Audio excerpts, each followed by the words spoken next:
proper detoxification, nutrient deficiencies, genetic mutations. These are all things that are highly impactful on mental health.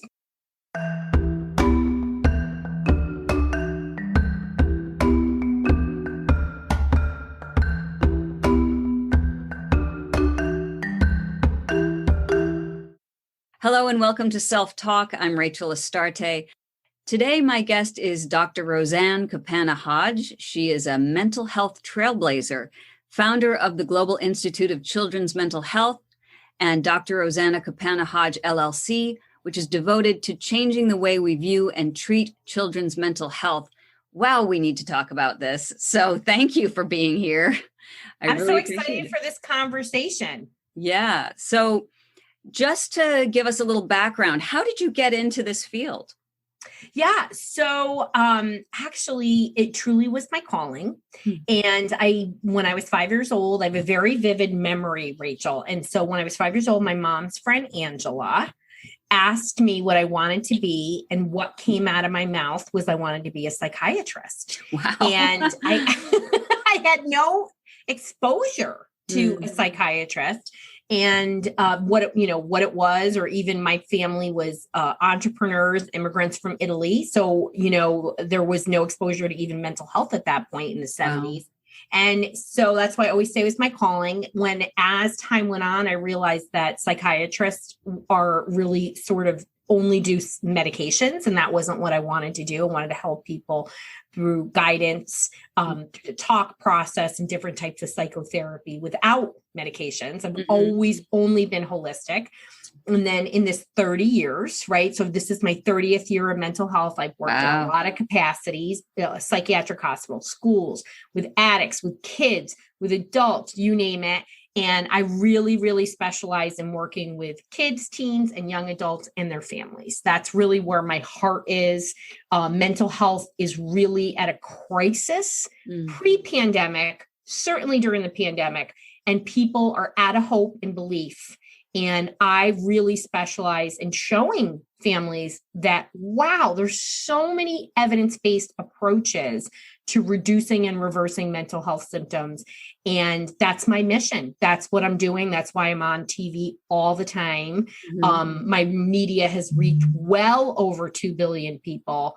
And I have books, I have all these things. And I just want people to know it's going to be okay, which is the title of my book, because we need hope. Yeah. And we're going to talk more about your book in a minute. Yeah. And you touched on some beautiful topics that we were also going to talk about because they're so important. Why are kids so unfocused and unmotivated right now? Yeah. Right now, I don't think there's a kid or an adult who isn't feeling the effects of how many months are we in this pandemic? Over a year, yeah. Right. Well over a year. So the isolation, all of these Zoom meetings, all of this sitting, all of this disjointed education, in and out, hybrid, in person. Maybe I have friends whose kids have never been back to school yet in California, and they're going back next month.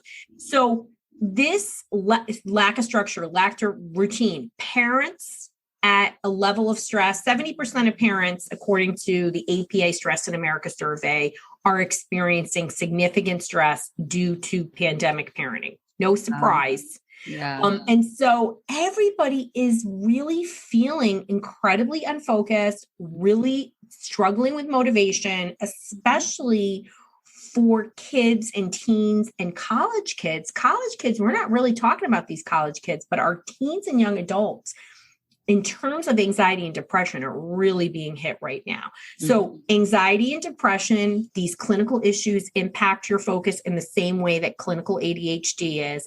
We're seeing such a rise in that, but it's really just the long-term impact of, isolation, disjointed education, and stress that is really impacting people's attention and motivation.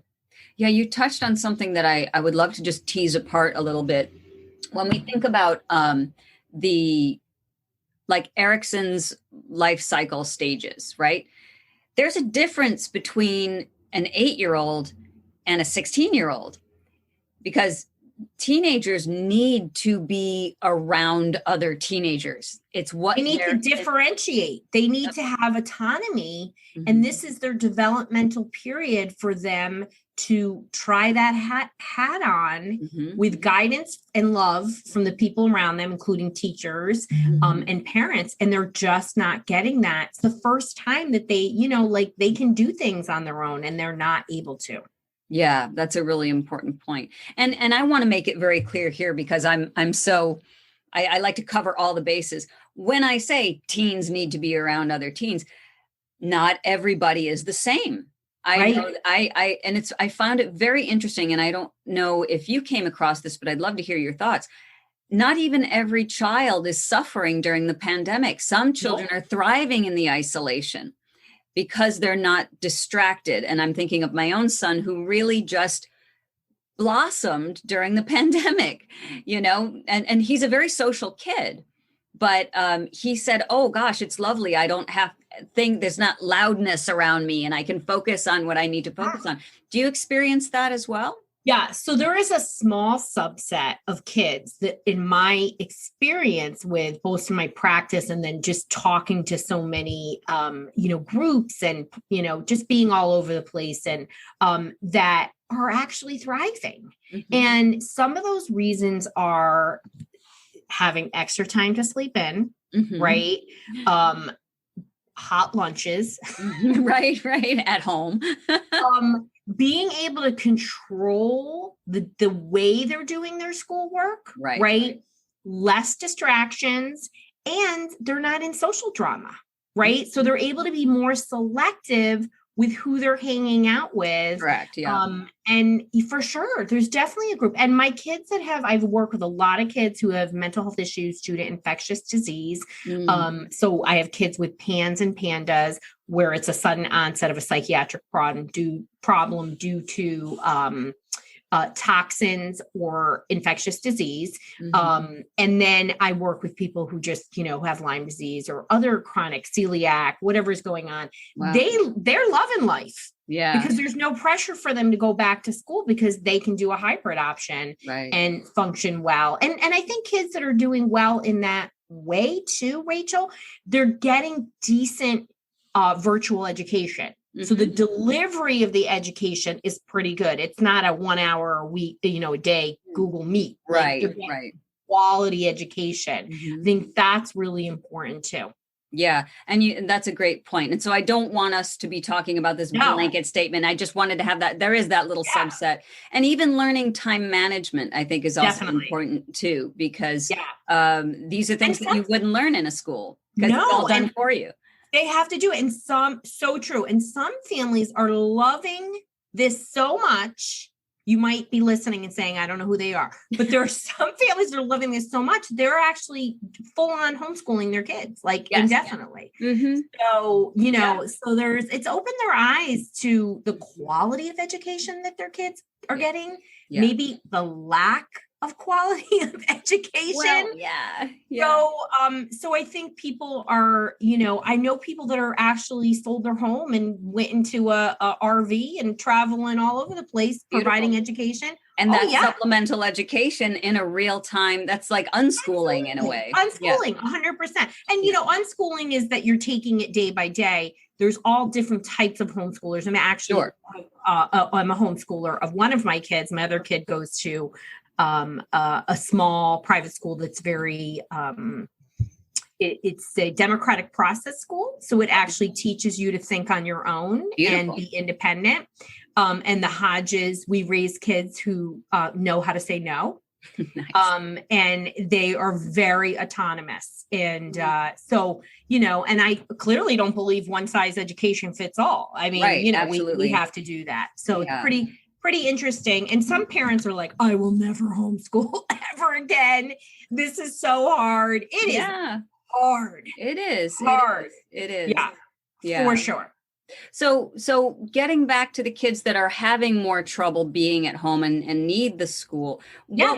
what would you say is the long-term effects of the pandemic on these kids? Yeah, I mean, we are seeing survey research from both the United States, Asia, and Europe that's all pointing to the same thing. There are long-term effects. We're seeing a definite uptick in clinical anxiety, depression. We're seeing one startling statistic out of the US is showing that when a teen or a young adult has a family member with COVID, they have the 50% chance of moderate to severe depression. Wow.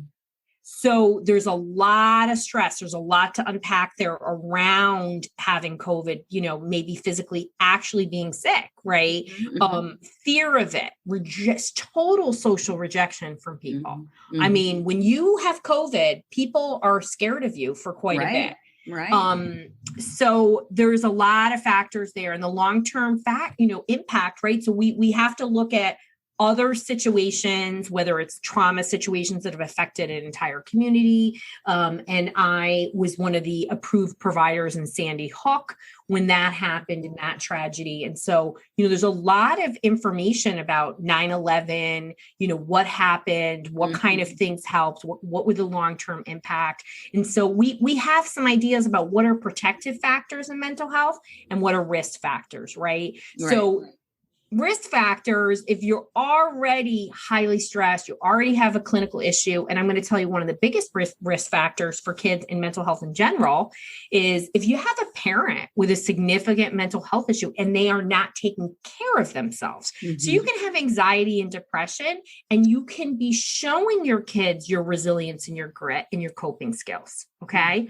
Nobody is perfect, right? But you need to show your kids how to manage difficult situations. Absolutely. What are problems to it? This is what kids are missing. So we know more resilient kids have coping skills, right? So when we look at this long-term impact, what are protective factors? Well, having coping skills, having problem-solving skills, having autonomy, right? So when you parent your kids in an autonomy supportive way, there's actually a style of parenting, which I'm a huge proponent of, and I talk a lot about in my book, It's Going to Be Okay. It's called autonomy supportive parenting. And it's a mix of authoritative parenting, positive parenting, but it's really putting bumpers, creating safe spaces, a lot of love, a lot of communication, and letting your kid make some failures. Yes. Right? Yeah, absolutely. And, Mike, I believe in teaching kids how to cook.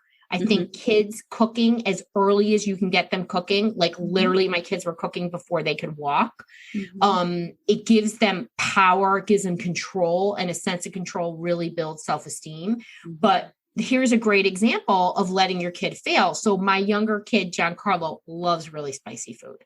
I'm talking spicy food. Okay. And I like spicy food. His taste bud for spice is even stronger than mine at 10 years old.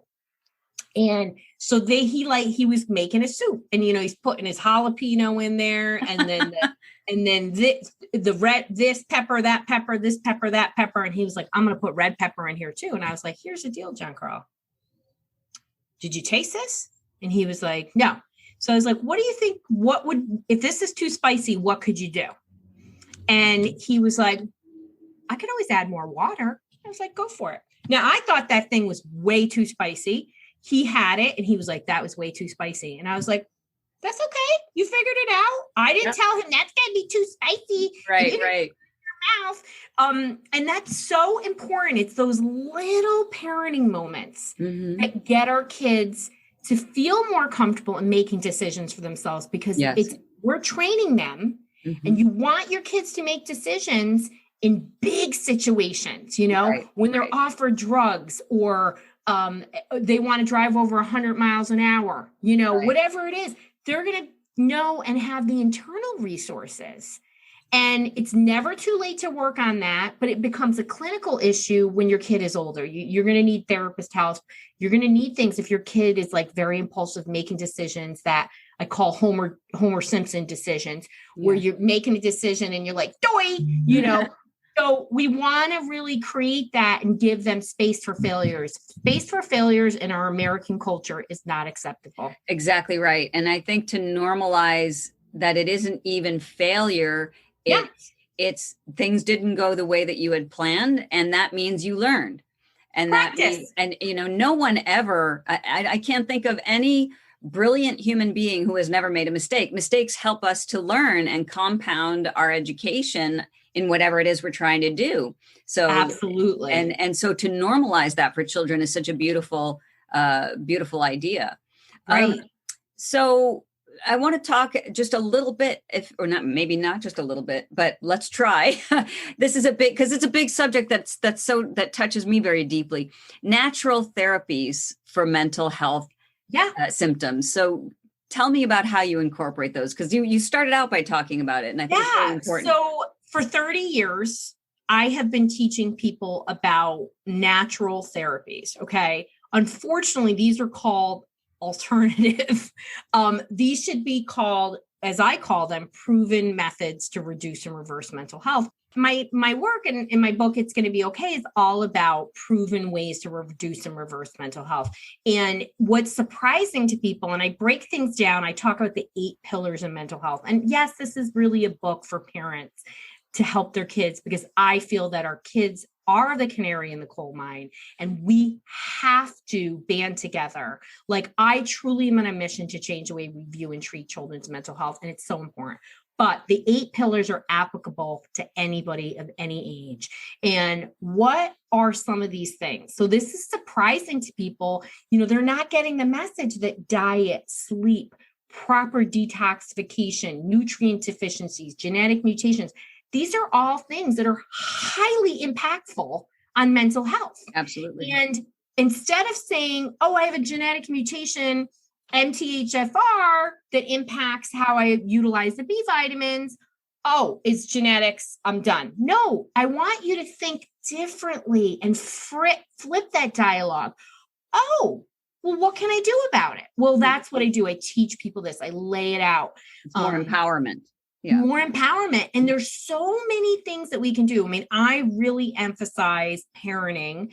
Not that you're a bad parent, is that we are parenting in a way that maybe our kids are not responding to. And I'm no different. I have 2 special needs kids, and one kid, is put on this earth to humble me, and I have to think on my feet, and I have to be very cautious in how I approach him. And he needs a lot of emphasis and practice with coping skills. Mm-hmm. Where my other kid, I call an easy to parent kid. He, most of the time, you tell him one time and he gets it. Okay. Yep. That just came out that way, people. Okay.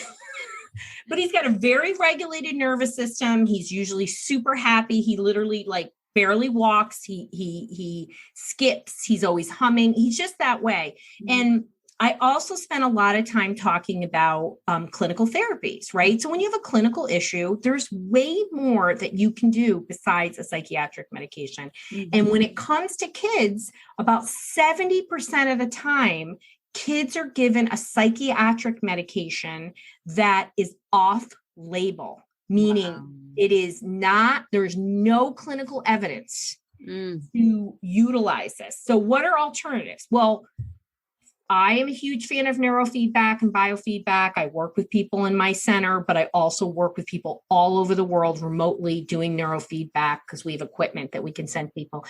And, what does it do? It regulates the nervous system. And once you're in a stress state, which is a sympathetic dominant state, when we should be in a parasympathetic state, once you're living in that sympathetic dominant state, you are not processing information. You are not processing language the same way. And so when you try to do talk therapy, you literally waste your time when you're in a stress hyperactivated state. Right. So we have to, my magic juju is what whole basis of this work is regulate your nervous system.